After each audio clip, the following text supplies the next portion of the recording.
کچھ ایسے پوائنٹس ہیں جس سے ہم بالکل ایگری کر لیں، جس میں اپگریڈیشن ہے اور دو تین کازز ہیں، لیکن بات آئی جہاں پر ان کی تنخواہوں کا ڈفرینس ہے۔ ہم نے کیلکولیشن کی کہ سارے فیڈرل گورنمنٹ امپلائیز جتنے ہیں ان کا ڈفرینس جو ہے وہ 60% ہے ان لوگوں سے جو ان سے تنخواہیں زیادہ ہیں۔ تو ہم نے فائنانس منسٹر سے بات کی، وہاں پر یہ فیصلہ ہوا کہ گورنمنٹ کی بھی اپنے لمٹس ہوتے ہیں، اس لمٹ کے اندر ہم اسپیشل الاؤنس کی شکل میں ہم ان کو دینا چاہتے تھے تاکہ جون تک یہ الاؤنس ان کو مل جائے، اور اس کے بعد پے کمیشن بیٹھی ہوئی ہے، انہوں نے پھر ایک ملک کے لیے ایک فیصلہ کرنا ہے، تو وہ انشاءاللہ بجٹ تک وہ آ جائے گا تو سب کے لیے ایک مسئلہ جو ہے خود بخود حل ہو جائے گا۔ تو جب بات چلی تو پھر ہم نے کہا کہ آپ کو ہم ایوریج جو ہے 60% اس کا 40% الاؤنس ہم گورنمنٹ دینے کو تیار ہے، لیکن ان کا ڈیمانڈ تھا کہ نہیں ہمیں اس سے بہت زیادہ جو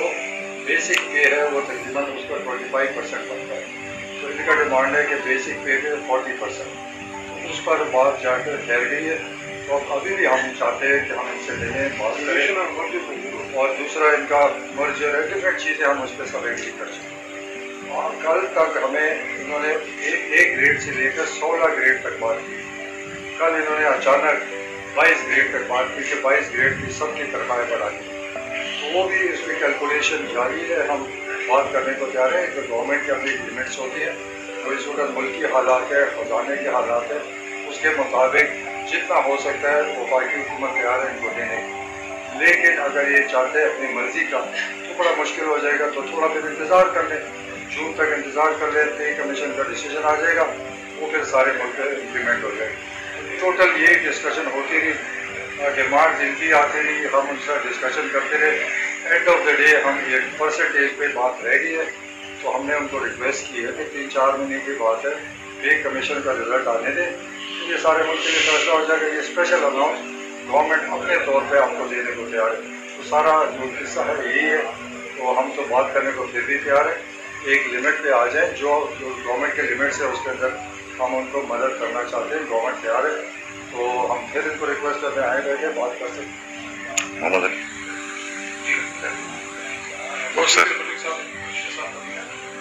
ان کے ساتھ انگیجمنٹ ہماری جو پروٹیسٹرز ہیں، سب سے پہلے تو یہ کہنا چاہتا ہوں کہ یہ ریاست کے ذمہ دار لوگ ہیں، حکومت کے ریاست کے ملازم ہیں اور ہمارے بھائی ہیں،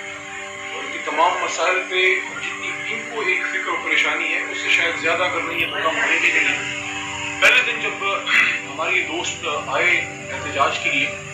تو ڈپٹی اسپیکر قاسم سوری اور میں ہم گئے، ان سے ملے، اس کے بعد اس چیز کو ہم نے وزیر اعظم صاحب کو نوٹس ملائے، وزیر اعظم صاحب نے پھر اس پہ ایک ہائی پاور کمیٹی بنائی اور اس کانفرنس صاحب کو اور مجھے اور ہمارے ساتھ ارباب شہزاد صاحب کو اس میں رکھا، مختصر پہ آئے نا انگیج کیا شیخ رشید صاحب سے پہلے،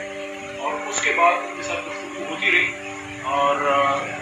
بتدریج یہ بات آگے بڑھی ہے، کافی اس میں بیٹھنے کے ساتھ بھی ہوئی، اور ہماری اس کمیٹی کی میٹنگ پے پینشن کمیشن کے ساتھ بھی ہوئی، کیونکہ ظاہر ہے جو فائنانس کے ایشوز ہیں وہ تو انہوں نے حل کر کے دینے تھے۔ وزیر خزانہ صاحب سے کافی بیٹھکیں ہماری اس کمیٹی کی ہوئی، اور ان سے فون پہ بھی رابطہ رہا، اور کل شام تک ان سے اس پہ رابطہ بھی تھا، بہت سی چیزیں وہ حل بھی ہو چکی ہیں، جس میں اپگریڈیشن ہے، جس میں مرجر ہے، صرف یہ پرسنٹیج پہ بات ہے، امید ہے انشاءاللہ اس سے ہم انگیج کر رہے ہیں، انشاءاللہ اس کا بھی حل نکل آئے گا، اور پھر باقی کا جو ہے وہ بجٹ میں، لیکن بجٹ سے پہلے بھی ہم ان پہ جو 4 مہینے ہیں وہ 4 مہینوں کے لیے بھی جو ہے کمیٹی اس پہ راضی تھی، اور وزیر خزانہ صاحب سے اور فائنانس منسٹری والوں سے بات کی تھی، اور یہ 4 مہینے کا بھی ان کو لیو دینے کے لیے تیار ہے، لیکن کچھ جس طرح خٹک صاحب نے بات کی کچھ لمیٹیشنز ہیں، اگر اس کا بھی ہماری ملازمین خیال رکھیں اور دیکھ لیں کہ کتنی مشکلات میں حکومت چل رہی ہے، انشاءاللہ حل ہو جائے گا، امید ہے انشاءاللہ انگیج جب کریں گے مزید انشاءاللہ حل ہو جائے گا۔ دوسرا جو ایشو انہوں نے یہاں پر پیدا ہوا ہے وہ یہ ہے کہ صوبائی حکومتوں کے جو ملازمین ہیں وہ بھی یہاں پر آ گئے، ہم نے ان کو کہا کہ یہ وفاقی حکومت کے فیصلے تو وفا کر سکتی ہے، لیکن صوبائی مسئلے جو صوبائی کرتی ہے، کیونکہ 18th امینڈمنٹ کے بعد یہ اختیار ہمارے پاس نہیں ہے کہ ہم صوبوں کو آرڈر کریں کہ تنخواہیں بڑھا دیں، یہ ایشو سالو کر دیں، تو ہم نے ان کو کہا کہ ہم صوبوں کو ڈائریکشن دے دیں گے تاکہ وہ آپ کے ایشو سالو کریں، تو اگر صوبائی حکومت کے ایشوز پنجاب کے، بلوچستان کے، KP کے وہ یہاں لے کر ہمیں کہیں کہ آپ اس کو ایشو سالو کر دیں تو ہمارے لیے ناممکن ہے، وہ آئین کی خلاف ورزی ہے جو ہم کبھی بھی نہیں کر سکتے۔ کیونکہ میں 15 منٹ سے زیادہ ہمارا فنکشن نہیں ہوتا، شارٹس SSS کا میں لیڈر ہوں، شارٹ سویٹ اینڈ سمارٹ، کہ یہ 22 گریڈ کی بات نہیں ہوئی تھی، 16 گریڈ پہ بات ہوئی تھی، اور یہ 16 گریڈ کے لوگ احتجاج کر رہے ہیں، لیکن ہمیں شک تھا کہ یہ 22 گریڈ والے بھی ان کے پیچھے ان میں شامل ہیں۔ ہم نے جو 60 کا 40% اور ٹوٹل کا 25% ان سے طے کیا تھا، ہم نے میڈیا کو بھی بلایا ہوا تھا۔ سیکنڈلی جو امپورٹنٹ بات تھی کہ بھئی ہم ان کے ساتھ، انہوں نے کہا پے اینڈ پینشن تک ہمیں یہ سہولت چاہیے، اور یہ ہم ان کو ٹوٹل 24، پرویز خٹک صاحب نے کہا میں 25% کہہ دیتا ہوں، 25% تک تیار ہے۔ باقی ان کا رائٹ ہے احتجاج کرنا قانون کے دائرے میں۔ اگر سیاسی پارٹیاں اس میں ملوث ہوں گی تو اس کا نقصان جو ہے، ہم اور یہ سرکاری ملازم ہیں، ہم ایک ہیں۔ اس میں اگر سیاسی پارٹیاں ملوث ہوں گی اور اس کو سیاست کا رنگ دیں گی تو پھر یہ سرکاری ملازم جو ہیں وہ نقصان میں رہیں گے۔ میں نہیں چاہتا کہ سرکاری ملازم جو ہیں وہ نقصان میں رہے، یہ ان کا حق ہے۔ پچھلے 5 مہینے سے یہ ٹیم جو ہے یہ ان سے مذاکرات کر رہی ہے، 3 باتیں بڑی واضح ہیں، اور ہم نے 5 میٹنگ کی ہیں فنانس منسٹری سے بھی، پرائم منسٹر صاحب سے بھی میں نے رات 2 دفعہ فون پہ بات کی ہے۔ نمبر 1، ہم 1 سے 16 گریڈ میں کرنے کے لیے نوٹیفیکیشن جس وقت یہ کہیں گے کرنے کے لیے تیار ہیں، کیبنٹ سے بھی منگل کے دن اپروو کرا دیں گے۔ نمبر 2، جیسا پرویز خٹک نے کہا، صوبوں سے ہمارا کوئی تعلق نہیں، ہم کہیں گے کہ ان کی بات سنی جائے۔ نمبر 3،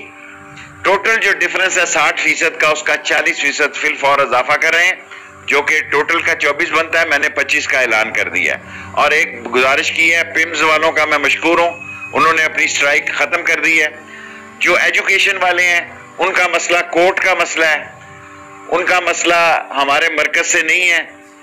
مرکزی حکومت کی پوری کوشش ہوگی کہ یہ معاملہ باہمی افہام و تفہیم سے طے ہو، اور اس باہمی افہام و تفہیم سے جو 4 مہینے میں بات چل رہی تھی 1 سے 16 گریڈ کی چل رہی تھی، مجھے امید ہے